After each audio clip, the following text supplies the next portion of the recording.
Hello दोस्तों, मेरा नाम अभिषेक दीक्षित और जीएस के इस नए चैनल पर आप सभी का स्वागत है। यहाँ पर आपको जीएस की समस्या का समाधान मिलेगा।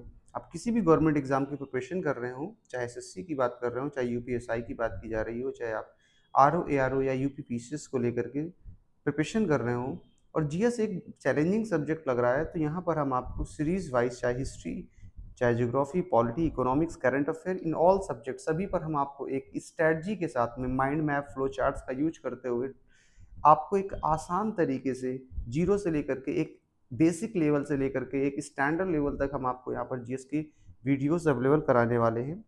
अपने एक्सपीरियंस से मैं कह सकता हूँ कि आपको बहुत ही ईजी हो जाएगा। लेकिन आज का जो हमारा वीडियो है, आज का जो हमारा कंटेंट है, वो यूपी पीसीएस के प्री सिलेबस का डिस्कशन है, जो दिसंबर के महीने में 2026 में एग्जाम्स लगा हुआ है। सबसे पहली चीज़ मैं आपको बता दूं कि सिर्फ पीसीएस पर फोकस नहीं है, बल्कि आपको जीएस की समस्या के लिए यहाँ पर सभी गवर्नमेंट एग्जाम्स का समाधान मिलेगा। So that will be easier for you. लेकिन आज का जो हमारा कंटेंट है वो कम्प्लीटली बेस्ड है यूपी पीसीएस प्री सिलेबस को लेकर के। So let's start the topic with the energetic जो हमारा मूव है उसको लेकर के सबसे पहले समझते हैं जो हमारा प्रीलिम्स एग्जाम 2026 में लगा हुआ है। अगर आप देखेंगे तो 2026 में दो पेपर होते हैं प्रीलिम्स में। बहुत ही बेसिक से जो फ्रेशर्स हैं, जो परीक्षा की प्रिपरेशन करना चाहते हैं, उनके लिए तो बहुत ही बेस्ट वीडियो है, जिसमें आपको बहुत ही अच्छे तरीके से मैं सिलेबस को पूरा समझाने वाला हूँ कि कौन कौन से सिलेबस में कितना कंटेंट और कहाँ से एग्जाम्स में क्वेश्चन बनते हैं। लेकिन जो प्री की समस्या से सफ़र कर रहे हैं और पुराने एस्पिरेंट्स हैं, उनके लिए भी आपको किस टॉपिक्स पर ज़्यादा हिट करना है जिससे आप स्कोर कर सकते हैं। So the first thing is that कि जनरल स्टडी में पेपर 1 और पेपर 2 आपका आता है। प्रीलिम्स में दो पेपर होते हैं और अगर आप देखेंगे दो पेपर्स में, सबसे पहली चीज़, जनरल स्टडी का 200 मार्क्स का पेपर होता है जो मेरिट डिसाइड होता है और इसी के आधार पर आपका सिलेक्शन होता है, कट ऑफ जो तय करता है। लेकिन पेपर 2 भी एक बहुत इंपॉर्टेंट रोल प्ले करता है। आपका सी सैट का एग्जाम होता है जो एक क्वालिफाइंग पेपर है, जिसमें सिर्फ आपको 33% ही लाना होता है। लेकिन आज के टाइम पर बहुत सारे ऐसे एस्पिरेंट्स हैं जो पेपर 1 पे कट ऑफ को क्रॉस कर जाते हैं, लेकिन सी सैट की कट ऑफ को क्रॉस नहीं कर पाते हैं, जिसकी वजह से उन्हें पूरा का पूरा 1 ईयर को सफ़र करना पड़ता है। So please focus on this. इसको आप बिल्कुल भी हल्के में नहीं ले सकते हैं, बिकॉज चैलेंजिंग। बट नाउ सबसे पहले हम देखते हैं पेपर 1 में कौन कौन से सब्जेक्ट्स को जो गवर्नमेंट ने ऑलरेडी एक्सप्लेन किया हुआ है अपने सिलेबस में कि कौन कौन से टॉपिक स्कोर होंगे। सबसे पहली चीज ध्यान रखने वाली बात है करंट अफेयर्स, जो बहुत ही हाईलाइटिंग सेक्शन है हमारा। 25 से 30% हमारा, ये कह सकते हो 25 to 30 क्वेश्चन हमारे कवर करता है।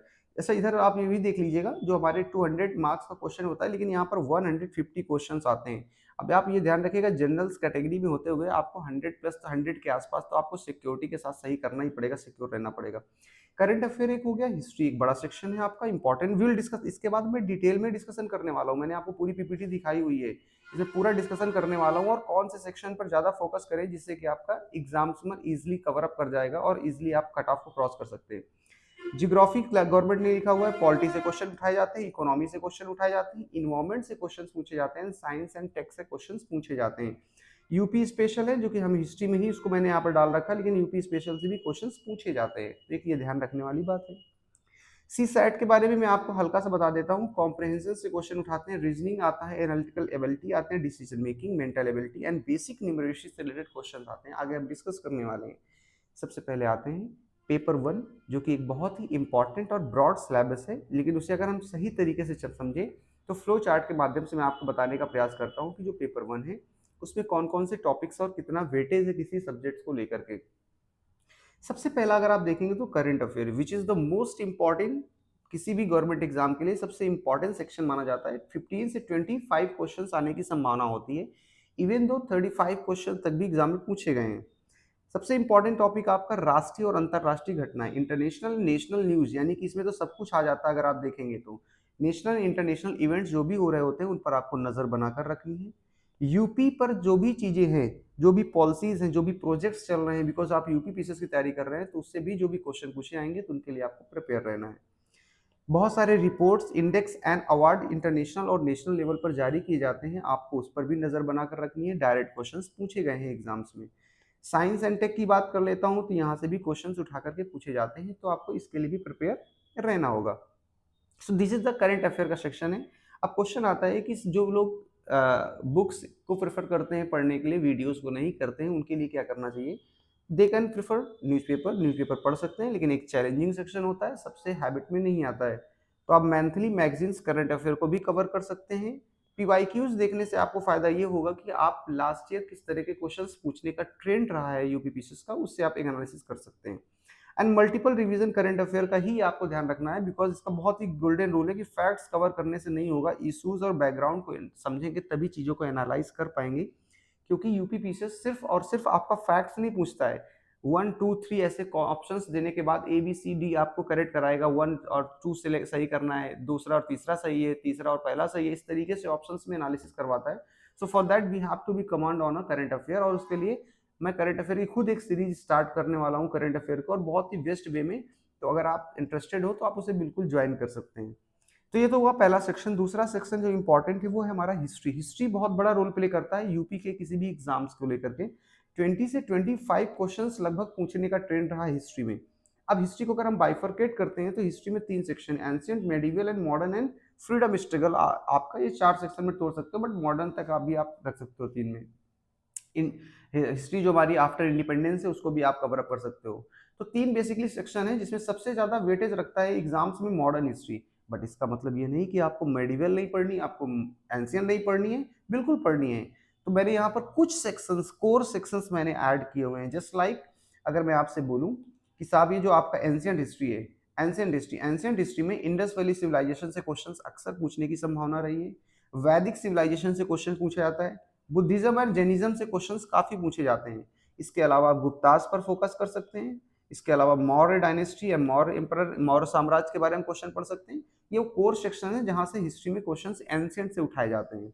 अब मेडिवल के इंपॉर्टेंट टॉपिक लिख रहा हूँ, मैं फिर कह रहा हूँ मेडिवल जब पढ़े, जैसे फॉर एग्जांपल मैं हिस्ट्री स्टार्ट करूंगा तो फिर हिस्ट्री का प्रॉपर डिटेल डिस्कशन करूंगा वहां पर सिलेबस का। अभी मैं आपको हिस्ट्री बताने के बाद हल्का इंपॉर्टेंट टॉपिक बता रहा हूँ। दिल्ली सल्तनत आप छोड़ के नहीं जा सकते, क्वेश्चन उठाता है। मुगल डायनेस्टी आपको पढ़ना ही पढ़ना पड़े। भक्ति सूफी मूवमेंट से अक्सर क्वेश्चन उठाकर पूछा जाता है। तो ये वो कोर सेक्शन है जिनको अगर आप पढ़ते हो तो आप most of the questions cover up कर सकते हो। Modern history is one of the most important and कह सकते हो सिग्निफिकेंट रोल प्ले करता है हमारे इस प्री एग्जाम में। 1757 से लेकर के 1947 तक की पूरी कहानी आपको समराइज करनी है, चाहे बैटल ऑफ प्लासी के लिए, फर्स्ट रिवोल्ट ऑफ 1857, प्रथम स्वतंत्रता आंदोलन की बात करें, आईएनसी के फॉर्मेशन को लेकर कांग्रेस कब बना, एंड गांधीयन इरा की बात करें, हम गांधी युग की बात करते हैं, 1917 से लेकर 1947 तक की पूरी कहानी गांधीयन इरा के आसपास होती है। और यहाँ से हमेशा 2 3 क्वेश्चन उठाकर पूछता है। 1947 के इंडिपेंडेंस से लेकर के भी क्वेश्चन उठाता है। So that is all about history. Now अगर हम नेक्स्ट सेक्शन पर जाते हैं तो हमारा ज्योग्राफी का सेक्शन है। यहाँ से भी 15 से 20 क्वेश्चंस लगभग पूछने का ट्रेंड रहा है एग्जाम में। अब बात आती है कि साहब इसमें क्या पढ़ें, कैसे पढ़ें। तो ज्योग्राफी में 3 सेक्शन में आप डिवाइड करिए। पहले तो फिजिकल ज्योग्राफी से अक्सर क्वेश्चंस पूछे ही जाते हैं। इंडियन ज्योग्राफी और वर्ल्ड ज्योग्राफी में आप बाइफरकेट करेंगे, उसको भी एनालिसिस करना पड़ेगा। और यूपी के कुछ स्पेसिफिक एरियाज हैं जहां पर ज्योग्राफिकल कंडीशन काफी इंपॉर्टेंट हो जाती है, इसलिए यूपी की ज्योग्राफी को भी एनालिसिस आपको करना पड़ेगा। कुछ इंपॉर्टेंट टॉपिक लिखा मैंने ज्योग्राफी के सेक्शन में, मैं डिटेल वहां फिर मैं कर रहा हूँ, डिस्कशन वहां पर होगा। अभी मैंने इंपॉर्टेंट बताया है। आप रिवर्स को छोड़कर नहीं जा सकते, आप मानसून क्लाइमेट को छोड़कर नहीं जा सकते, एग्रीकल्चर कृषि को नहीं छोड़कर जा सकते, मिनरल्स खनिज उद्योग, आपका इंडस्ट्रीज और यूपी स्पेशल जो हमारा ज्योग्राफी का सेक्शन है वो तो कवर करना ही पड़ेगा। लेकिन अगर ज्योग्राफी की प्रिपरेशन कर रहे हैं और अगर आपको मैप का आइडिया नहीं है तो ये मान लीजिए 2 3 क्वेश्चन आपके गलत होने वाले हैं, बिकॉज मैप के बॉर्डर एरियाज और कंट्रीज बॉर्डर कनेक्टिंग जरूर पूछा जाता है। इसलिए मैप और एटलस का अच्छा खासा कमांड बनाइए और पीवाईक्यूज लगाइए, जिससे आपको ये ट्रेंड पता चलेगा। आप किसी भी गवर्नमेंट के एग्जाम की प्रिपरेशन कर रहे हो, is one of the basic simple फंडा ये होता है कि आप उस गवर्नमेंट के एग्जाम्स के पीवाईक्यूज को उठाइए पिछले 5 सालों के, 6 सालों के, और उससे एनालिसिस करेंगे तो आपको आइडिया मिल जाएगा कहीं ना कहीं एग्जाम में क्या पूछा जा रहा है। After all that, polity, which is my favorite. Polity is very important and interesting because इसमें आप 100% स्कोर कर सकते हो। तो पॉलिटी से भी 20 से 30% क्वेश्चन पूछे जाते हैं और अच्छा खासा वेस्टेज है इसका। लक्ष्मीकांत तो one of the best book मानी ही जाती है, चाहे यूपीएससी और यूपीपीसीएस किसी भी एग्जाम की प्रिपरेशन के लिए। अब मैंने फिर यहाँ पर पॉलिटी में लगभग 30 से 35 ऐसे टॉपिक्स हैं जो आपके ध्यान रखिए पढ़ने होंगे, 35 प्लस कह सकते हैं। बट द मोस्ट इंपॉर्टेंट यहाँ पर मैंने लिखे constitution, fundamental right, DPSP, parliament, judiciary, president, governor, panchayati raj, इस टॉपिक को आपको यहाँ पर कवर करना पड़ेगा। रेगुलेटिंग एक्ट से लेकर के जो हमारे कॉन्स्टिट्यूशनल रिफॉर्म है 1957 तक वो देखने होंगे। इंडियन कॉन्स्टिट्यूशन में पॉलिटिकल सिस्टम, गवर्नेंस, पंचायती राज, राइट इश्यूज जो भी आपके हैं ये सिलेबस में आपको दिए गए और यहाँ से क्वेश्चंस उठाते हैं, तो इनको भी आपको कवर करना होगा।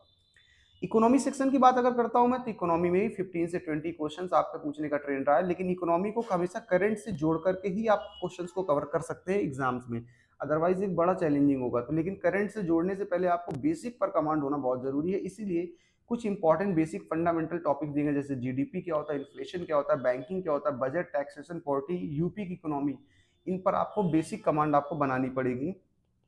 देन तभी आप जाकर के यूपी के जो इकोनॉमी का सेक्शन है उसको कवर अप कर सकते हैं।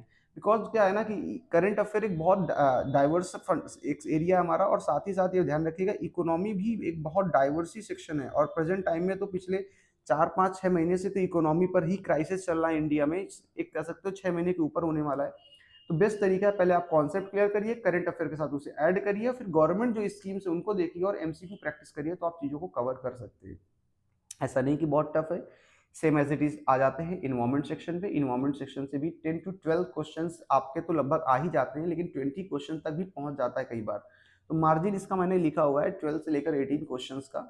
इसमें कौन कौन से इंपॉर्टेंट सेक्शन है, चाहे इकोसिस्टम हो, बायोडाइवर्सिटी हो, क्लाइमेट चेंज हो, नेशनल पार्क हो, पॉल्यूशन हो, इंटरनेशनल कन्वेंशन हो, ये सारे टॉपिक इंपॉर्टेंट हो जाते हैं एग्जाम के लिए, तो आपको इन पर भी फोकस करना होगा।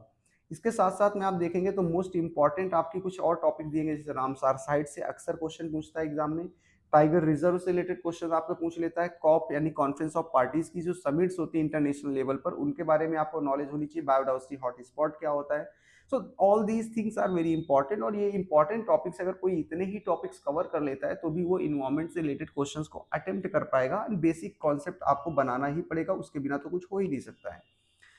And then science and tech की बात कर लेता हूँ। साइंस एंड टेक की अगर बात करता हूँ, 10 to 15 क्वेश्चंस आपके पूछे जाते हैं साइंस एंड टेक पे। फॉर एग्जांपल अगर हम बात करते हैं साइंस में कुछ बेसिक कोर्स फिजिक्स हो, केमिस्ट्री हो, बायोलॉजी तो आपको कवर ही करना पड़ेगा। स्पेस टेक्नोलॉजी से रिलेटेड आपको आइडिया होना चाहिए, एआई और बायोटेक्नोलॉजी, एंड देन इसको फिर करंट के साथ आप जोड़ दीजिए, बिकॉज करंट से रिलेटेड फिर इसके बाद क्वेश्चन बन जाते हैं। इसरो के क्या क्या मिशन हुए, स्पेस टेक्नोलॉजी में क्या काम किया जा रहा है, बायोटेक्नोलॉजी में क्या रिसर्चेस हो रही हैं, हेल्थ से रिलेटेड वैक्सीन कुछ ऐसी बनाई जा रही है, कुछ नई इजाद की जा रही है उससे रिलेटेड, और एआई पर क्या हो रहा है, यहाँ से एक कोर्स सेक्शन बन चुका है जिसमें एग्जाम में क्वेश्चन पूछने का एक नया ट्रेंड रहा है। So this is all about the paper one. Paper one important है, बिना नॉलेज के आप नहीं क्लियर कर सकते, इसलिए पढ़ना पड़ेगा। अभी भी टाइम है हमारे पास, कवर कर सकते हैं। पॉलिटी की सीरीज में शुरू कर रहा हूँ, साथ में पैरेलल बहुत सारी सीरीज शुरू करूंगा, और प्री के एग्जाम के पहले मान लीजिए कि कंटेंट आपका पूरा हो चुका होगा प्री से रिलेटेड, जो भी आपके टॉपिक्स मैंने बताए हैं। बट इसके पहले आपको बता दूं कि जीएस2 में आप सॉरी पेपर 2 भी जो है ना वो भी इंपॉर्टेंट है, क्वालिफाइंग है बट डेंजरस है। मैंने फिर से कहा 33%, बहुत सारे नंबर ऑफ थाउजेंड्स स्टूडेंट ऐसे हैं जो क्वालिफाई कर जाते हैं पेपर 1 को, बट पेपर 2 नहीं क्वालिफाई कर पाते हैं। यू नो वेरी डिसअपॉइंटिंग, अगर आप ऐसा इतनी मेहनत करने के बाद भी अगर आप मेंस पे अपियर नहीं हो पाते हैं, एंड बिकॉज ऑफ ओनली कि थोड़ा सा अगर आपने उसमें वेटेज दिया होता है जीएस सी सैट को लेकर के, तो comprehension, reasoning, decision making, mental ability, mathematics, data interpretation, ये कुछ ऐसे इंपॉर्टेंट टॉपिक्स हैं। अगर आपको थोड़ी सी कमांड है, आर्ट साइड के स्टूडेंट हैं, तो आप इस पर फोकस करके प्रैक्टिस कर लीजिए। अभी करेंगे ज्यादा बेटर रहेगा, बिकॉज लास्ट में समय नहीं मिलता है, ठीक है, ये ध्यान रखिएगा। और मैंने लास्ट में कुछ चीजें बताई हैं कि आप अगर आप इस अप्रोच को फॉलो करेंगे तो ज्यादा बेटर रहेगा। जैसे पॉलिटी को टारगेट करिए आप 100% क्वेश्चंस अटेम्प्ट करने का, और किया जा सकता है अगर आप अच्छी कमांड रखते हैं पॉलिटी में। करंट के भी 100% क्वेश्चन अटेम्प्ट किए जा सकते हैं अगर आप अच्छा पढ़ते हैं तो। मैं फिर कह रहा हूँ 90 तक चलेगा, अपना कोई इशू नहीं है। हिस्ट्री के 100% क्वेश्चन अटेम्प्ट करना थोड़ा सा चैलेंजिंग होता है, बिकॉज वो 1 2 क्वेश्चन ऐसे जरूर डाल देते हैं जो आपके आपके माइंड से ब्लो कर जाएंगे, आउट ऑफ सिलेबस ऐसा लगेगा आपको, पता नहीं क्या पूछ लिया उन्होंने। जियोग्राफी में भी 90% अप्रोच कर सकते हो, इकोनॉमी 80% अप्रोच कर सकते हो, करंट से जोड़ कर आती है, वेरी टफ। कुछ क्वेश्चंस गलत होते हैं, उन्हें स्किप करना ही पड़ता है। इन्वायरमेंट से रिलेटेड आप देखेंगे तो 80% क्वेश्चंस अटेम्प्ट कर सकते हो, और साइंस एंड टेक 70% तो कर ही सकते हो मिनिमम। अगर आप इस अप्रोच को फॉलो करेंगे तो you can clear the pre exam, और आप मेंस के लिए अपियर हो सकते हैं। So this is all about the pre syllabus, and completely हमने आपको बहुत इजी लैंग्वेज में समझाया है। अगर आपको वीडियो पसंद आया और अगर आपने सिलेबस को अच्छे से समझ लिया हो तो कमेंट सेक्शन में अपनी राय जरूर बताएं। And we are going to start the new series related from polity, history, geography, economics in all subjects। और आपको यहाँ पर जीएस का प्योर कंटेंट मिलने वाला है, चाहे with flow charts, mind map and वो सारी चीजों के साथ में। आज के लिए इतना ही, मिलते हैं नए वीडियो में, तब तक के लिए नमस्कार, अपना ध्यान रखें, जय हिंद।